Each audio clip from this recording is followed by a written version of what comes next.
Hi, welcome to the award-winning Ed Brown Show. I know most of you don't know, but the Supreme Court, they made a boo-boo. We're talking about voting. That's right, in Michigan there. You need to get on your politician, whoever they are, you know about that. But here, what we're going to have on the Ed Brown Show, we're going to emphasize voting. Voting is very important. It's very, very important. I started this show off after this was done because I said this is something that we need to do, and we got two gentlemen here that's working to give information out so that all of you know how to be successful. And this vote that went down in Michigan, this makes it tough.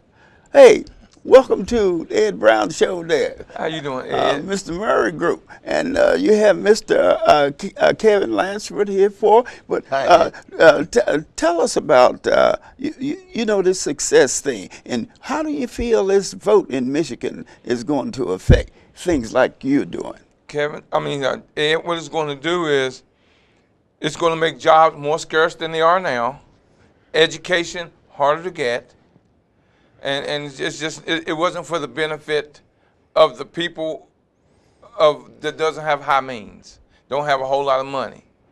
So this wasn't a good thing, Ed, because you know I'm always out there registering people to vote. I'm at the polls helping people. I'm one of the judges, right? I'm one of the judges at the polls. And I've been doing it for years, Ed, because people don't realize the importance, the seriousness of voting. It is mandatory that you vote. It is something that is just, you have to vote. There's no ifs, ands, or buts about it. There's no, I can't do this today because of. No, you must do this today because of. Things like this happen. The Supreme Court, that's the right. People on there, this is what happens when you don't go out and vote. It's too late once they get on the bench. Once they get there, it's too late. So well, this could very well, excuse me, this could very well be a wake-up call, too, because of the fact that affirmative action was voted against in Michigan. It's a wake-up call to make sure that everybody gets out to vote, you know, because so many people died for the right to vote and so many people take it for granted. But it, I think, will hopefully motivate younger people as well as us old school to realize it's very important. Because the power to vote hasn't been taken away. It's just that affirmative action is being looked at a different way. Yes, certainly. We can stop it. Right. Mr. Murray, tell us, I mean, you continue, this is our series on success. And really, the young people need to know what they have to do to be successful. Well, Ed, you know I'm out there always doing seminars and presentation and speaking. You have to attend my events. It's an educational tool. I'll give you things that you won't get in your average college, universities, or in your schools. Right. I give you the roadmap to success. I'm your GPS system. I'll help you put together what you need in order to be successful. I have Kevin Lansford as one of my instructors, who's a guru, who knows social media, to help you put your social media together so it works for itself. Because like I say, you don't work hard, you work smart, but you work smart. And hard, but you got to work smart first. And this is one of the gentlemen I have who teaches the social media part of it. So let's tie that in if you don't mind. Yes. The social media part of it is dressing. The young people need to know that they have to, first, they can't go in there with pants halfway down looking for a job. You know? Yeah, exactly. Right. Now, and with the advent of social media, the idea, when we use the word social media, we may be misnomer, giving it the wrong name, because in elections, social media has been used to bring down governments and vote presidents. So when you get your right profile on your social media, on your Facebook page, on your LinkedIn page, on your Google Plus, or using your YouTube videos, it can influence, just like what you're doing now, reminding everybody to vote. When you set up your profile the correct way on Facebook, LinkedIn, Google Plus, Pinterest, all of your social media projects, when you set it up the right way, you can really influence your circle of influence. You can actually tell your friends, get out and vote. You can actually post a blog about the things that you believe in, such as the loss of the affirmative action in and the state of Michigan. You're not voting. Right. It's very simple. Now, You got to vote. The thing about voting and not voting, when you don't vote, you're voting for the person that doesn't have your interest. Right. Exactly. So you say, well, I'm not voting. Yes, you are. Because when you don't vote, you tell a person who don't care about you, who Right. care less about you and your family, you're Exactly. giving them the right not to care because Right. you're not voting. Right. Vote, Exactly. it's just, I mean, Ed, don't care what we say, there is nothing out there right now that's more important than voting. That's it. Because when they take away our civil liberties, and they're trying to take us back to back then, we can't tolerate that. Ed, I've been out here, I've been an activist for 44 years. I have marched, protested, been arrested, I've been spit on, sprayed on, and everything. I have protest. Ed, we're out here fighting for this, and they are trying to take that right from you. And when you don't vote, you're that's giving it. them that right to take that from you. Yeah, well, you had a successful program last week. Tell us about one coming up. Oh yeah, Ed, I have one, coming up the 17th of May, where we're going to do a 7-hour workshop. Come to work. We're going to teach you your business. We're going to help you put your plan together. We're going to help you learn out how to finance it. We're going to teach you how to work it on social media. I have another gentleman going to come in, Robert Gatewood, who's going to teach you all about marketing and branding, how to market your business and how to brand it. See, everything, you have to have a marketing plan, a branding plan. Right. They aren't the same thing. And we're going to have, and I've got guest speakers coming in, going to educate you 7 hours. And So where would this be held? It's going to be at 9701 Apollo Drive, Suite 431 in Upper Marlboro, Maryland. Now, if you want to find out and register and get tickets, everything's going to be online, so you can, look it up online. But I'm telling you, you want to be there. Well, we're going to give it to you. Well, not only that is the Ed Brown Show, we're promoting this, and your group is helping us to promote this success, because success, that's the main thing. People don't understand that, financing is the key. And we have to learn that finance is the key. The great poet, what did he say? You're not free unless you're economically free. Right. And that's very true for anybody. And what we do, see, within the Murry Group, I've got professionals like Kevin, who has a special, he's an expert. And then I have an expert that's in social media. I have an expert in other fields that I bring in to teach to make sure that you get what you need to be successful. Because one of the biggest questions, Ed, I keep saying I get asked all across this country is, where do I begin? Where do I go from here? So we're giving you that. Right. We're giving it to you. So if all you got to do is come. Yeah. I say you cannot succeed unless you show up. The Yeah. first step is to show up. Right. That's it. And one of the keys, I would like to share 5 keys to success, especially at our training seminar. We're going to share the keys to success as well as help you hands-on design your social media profile. But one of the keys is to be totally, fully aware of what it is you desire, because busy work is not necessarily your life's work. So once you know what your life's work is, once you know what you desire, then you know that you can live on purpose, find your passion, and then share your expertise where people will be drawn to you. They'll be drawn to your social media page. They'll be drawn to read your business plan. And that's the idea of the workshop coming up on May 17th. Oh, great. Give us more information about the workshop there. Well, some subjects you'll be like I say, we're going to cover. So I'm going to do a presentation on the 15 rules to success. I'm going to break success down into 15 rules where you'll understand what it's going to take to be successful in your business. Now, I have some that are a lot more than 15. But I'm going to break down this presentation on 15 rules that it's going to take for you to be successful, which will give you the blueprint on what you need and what you need to do. And it's just one of the specialties of the event. But like I said, you can't get it unless you show up. Well, it's all about focus. And Ed, because of what you do, I mean, it's because of you, Ed, I've got more people contacting me. Wanting to know, well, you told me about the hits. Yeah, the hits that we're getting on YouTube from the shows. Right. Well, people are watching. They're learning, Ed, and it takes people like, do you realize how valuable your show and your input and what you're doing for the community is? Ed, you get a round of applause because Ed, you are doing something. Well, so we all right. are trying, and that's the idea, is that you have to give back. People don't understand. Don't sit at home, cut the grass, and If you have something to give, come out, get involved, and most of all, vote. Don't sit at home. Please vote. That's the theme for the Ed Brown Show all the way. Okay, this has been great. We had Murry here and Mr. Langsford here. And we want you to get involved with success. In order to get involved with success, you got to come out to the professionals and get the information from these people. I mean, it's free.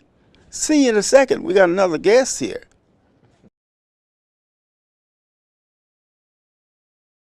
Welcome back to the award-winning Ed Brown Show. We had the young man here, Sylvester Jones. But what we're talking about this show, and we're going to be talking about the show coming up the next 3 or 4 times, is voting. You have to vote. There's no reason not to vote. And Mr. Jones, give us your background and what you're interested in. You're talking about the United States Marshal Service. You look too young. You say you retired and all that? Yes, sir. Yeah. First of all, thanks, Mr. Brown, for having me on your show. It's a pleasure to be here. I really appreciate your emphasis on voting and letting folks know how important it is. So, yes, I just retired from the United States Marshal Service January 11th of this year after 26 and a half years of working with the agency. Congratulations. You don't look young enough, man. I did almost 27 with the Marshal Service, and I did 4 years as a police officer back home in the Chicago area. So that's where I'm born and raised. And you're from Chicago, huh? Yes, sir. Born and raised in Chicago. South Side? South Sider. Yes, indeed. I don't know how you figured that out, but yes. That's where some of my family is on the South Side. Okay. My uncle had a business over there. South Side's the best side. Yeah, so. right. But my career has taken me from from the police department to the U.S. Marshal Service, where I started in Chicago. I worked 5.5 years there, and I went to the Virgin Islands, worked for almost 2 years, got promoted, went to San Juan, Puerto Rico, worked for a couple years there, got promoted to the D.C. area. I landed, actually, my first home was in Brandywine, Maryland, and then now I'm in South County, moved to Accokeek, so. Yeah, well, tell us some of those positions you had and everything. Some of those what now? The positions that you had. Yes, I started out as a deputy marshal. Yeah. I was a supervisory deputy marshal. When I came here, I was a chief inspector. I was a national program manager for court security, assistant director for judicial security, the judicial security division in charge of security for all federal judges, 450 courthouses. The Supreme Court, the 9 Supreme Court justices that, whenever they traveled, my division would take care of their security. Obviously, when they're in the D.C. area, the Supreme Court Marshal takes care of them. I was also in charge of our prisoner security division, or prisoner services division, in charge of all of our pretrial detainees. Boy, a lot of responsibility there. Yes, sir. Well, the last 9 years were actually very gratifying. I ended up, for the last 9 years of my career, leading the world-famous witness security division, or witness security program. Is that right? Yeah, it was very, very interesting. Definitely a needed part of our justice system, and I've been fortunate enough to help countries all around the world, such as Colombia, Mexico, helping them with witness protection programs, Guatemala. I've worked with Serbia, Trinidad, Jamaica, Bangkok and Thailand. Well, that makes you really qualified there in Prince George's County. You going to run for sheriff, right? Yes, sir. I'm running for sheriff. I filed my candidacy June 24th. It went effective on Sweethearts Day. My campaign was cleared February 14th. As I say in candidate forums, when you look at the office of sheriff and a deputy marshal, I mean, both are deputies. A sheriff is a deputy, and a marshal. You start out, you're a deputy. You're working with prisoners, protecting courthouse, protecting judges. Actually, like I said, I've led programs all across this country with respect to court security, prison security, and witness security. So when I think about a sheriff and I think about a marshal, there's only one candidate that has almost 27 years of sheriff and marshal-like experience, and that's me. As sheriff and marshal. Yeah, well, because the role of the sheriff and the marshal are so similar, there's no candidate running that can say that they've done that duty as a deputy, working their way up the ranks like I have for almost 27 years. Yeah, my wife, she liked those cowboy movies, but the sheriff and the deputy, she tells me she tells me the difference between the two, you know what I mean? But tell us some of the things you plan to do once you get in office. Well, my platform, I have three things I'm focused on. It's number one, obviously, you're in law enforcement, is public safety. And under public safety, I want to work to strengthen crime reduction strategies, partnering with our great police department in the county and other federal law enforcement agencies that will assist with various things that are going on in the county. Also, one thing that's extremely important to me is school security. I think with thank God in this county, I think that the system or the school security is, I think it's okay. I think it can be better. I think that the sheriff, and I've been reading about the role of the sheriff, and the Constitution says the sheriff has an active role in school security. I know that some years back the sheriff was in all 19 of the high schools, but I think some politics moved the sheriff out. But as the new sheriff coming in, I feel I have the vision, the will, the energy, the desire to get out and get involved with the schools. I've already been doing, from a community service standpoint, I go to schools and volunteer and read and mentor. Oh, good. But I think that from my security background and facility security, that I can bring some needed security assessments, partnering with the Board of Education and the police department as far as looking at at the schools, because we need to make sure that we do the best job we can in protecting our youth and our students. Well, with all the emphasis that you see in the newspaper, things happening in school, this is a very important position, and that people really want to know what kind of change you're going to make to improve it. And so again, by being active, and I'm, like I said, I retired from being. I have 31 years in law enforcement. I've also retired as a lieutenant colonel with the reserve system. My last duty station was with the D.C. Army National Guard. I was the S3 or the training officer for MP command. So I have, as far as leadership experience, the Army, they teach you every promotion you get. They teach you how to lead at that level. So I think that I definitely have the leadership, and again, just being active in the community is a change for the sheriff. I'm saying I will be out front in the community. Well, that's one of the things that people are concerned is how the police system is going to handle their child. They've had some problems with the schools and the police, not having the training to deal with youngsters. What do you think about that? I think it's important that our law enforcement professionals understand how to deal with youngsters. And as I told someone not long ago at a candidates forum, growing up in Chicago, I remember my first time running to the police. I think they were looking for someone, and they obviously they harassed all of us, and that wasn't a good experience for me. But I think that as a sheriff and my sheriff deputies, we'll get out in the schools and work with the kids from a positive standpoint, showing them that the sheriff's office and police figures are a part of the community and want to reach out to them and assist them. Well, do you propose special training, additional training, and with this training have the parents involved? Well, as I mentioned a few minutes ago, Mr. Brown, I have three things that I'm as far as my platform: public safety, which I talked about, crime reduction, school security. One of the other things under public safety is getting some of these fugitives off the street. Unfortunately, the Prince George's, the county sheriff's office normally keep about 50,000 warrants where people are outstanding. Well, I come from the marshal service, and actually when I was a deputy marshal, before I got into any leadership My focus and what I learned to do real well was track down and capture fugitives. I was recognized for it all throughout the country. They would bring me to other parts of the country to help catch fugitives. So I bring that experience to the sheriff's office. The other thing is the sheriff's office doesn't have any representatives on the Marshal Service sponsored National Area Capital Fugitive Task Force. Of course, being from the Marshal Service, I'll put an end to that and we'll make that change and get some representation because the Marshal Service, they are the best at catching fugitives, and I was a part of that. So when I look at item number 2 as far as the platform is community service. Well, that's the key, community service. A lot of people, they misinterpret the duties of a marshal or policeman and things of that nature. And generally what happens is that they are not aware. Maybe it'd be a good idea to give parents training about the duties of the sheriff in the school, because some of them have the wrong idea, about it.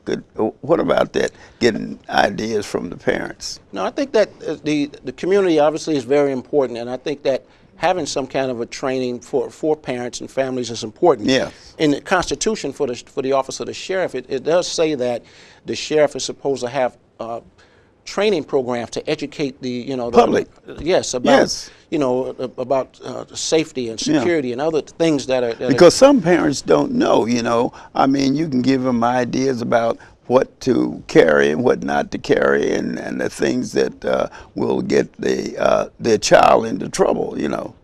And from my experience being an assistant director and a program manager for the Marshal Service, training was important because we dealt with federal judges. There's 2,000 Article III federal judges, the 9 justices. There are all these courthouses. So we had to focus on training.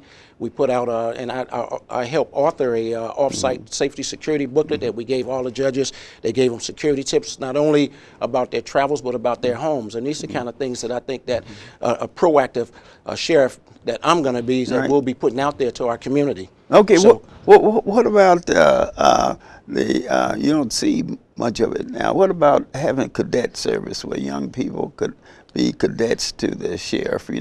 I think the police have it and some others have it. Well, I know that some, like there's some organizations that sponsor like the National Explorers where they have kind of cadets that get trained. And from the Marshal Service, we're involved in that. So I think that that's important. Yeah. And, and I know that the county sheriff does some mentoring, but I think that, like I was in Pittsburgh not long ago at a National Organization Black Law Enforcement annual training seminar.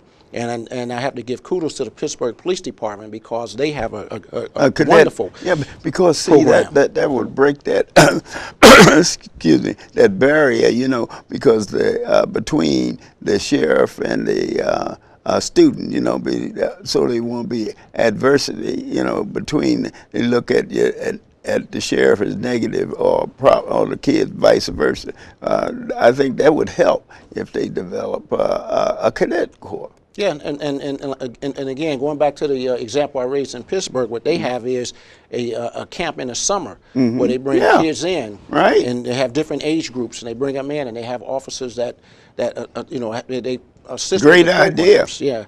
So those are kind of things that, as a sheriff, that from my experience on the national and international level, that I think I can bring. So community service, working with the with business owners and. The homeowners associations, working with those kind of groups all during the year. Yes. Not just at election time when you vote, they vote. But I'm saying get out and be exposed to those folks. Make yourself available to them, and, all during the year. And I think that you have a better community. Yeah. That Certainly. the role of the sheriff will be improved. Yeah. People will know what the sheriff does and have a lot more respect for him. So the third thing under community service is effective and efficient leadership. Making sure that we maximize uses of technology, which is something on the federal government I think we do real well, and something I'm used to doing from running the witness security division. We have to maximize technology to help us protect our witnesses, but you want to make sure you take care of the taxpayers' money.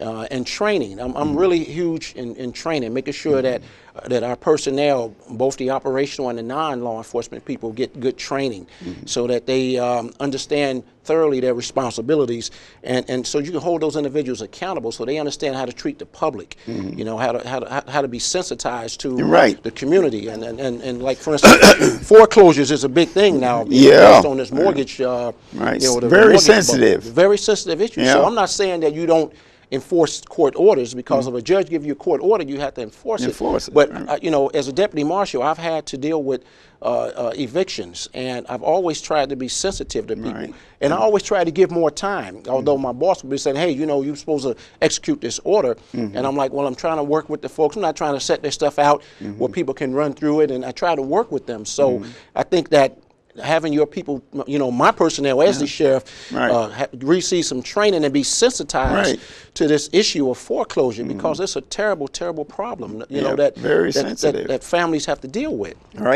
And the training is so very important for both for both the person that's being set out and the sheriff. Yeah, but it's definitely important when, you know, you know, that's again, it's a tough thing, and I've never found, you know, it's a thankless job to have to go out and put someone out their home. And so we really need to be sensitized, and all of the those individuals enforcing those court orders must receive some training. Well, that's my next point, is that when you get something as sensitive as that, would you try to the person that's affected, give them training on how to respond, or just how do you think that would do? You're saying like the community, the individual that's getting yes, I think that from again, from the sheriff's perspective, we're, you know, you get a court order, you're going out there, you're trying to enforce that court order and evict someone. So, but I think that what I would like to see happen as a human, for one, as a law enforcement guy, second, you have to be sensitive. You be sensitive, and you try to work with the with the families. But I think that from a community perspective, maybe, you know, others in the community, you know, like training and stuff like that, I think that should be offered. So, but I don't know if the sheriff office will be doing that. I want to thank you for being here and everything. And like I said, voting is so very important. Here you have an opportunity, young man here, and this is what we do, get the young men into these positions so that they can improve our neighborhood. You know, people that are sensitive to things like that. Okay, don't forget to vote, vote, vote, vote. See you next time.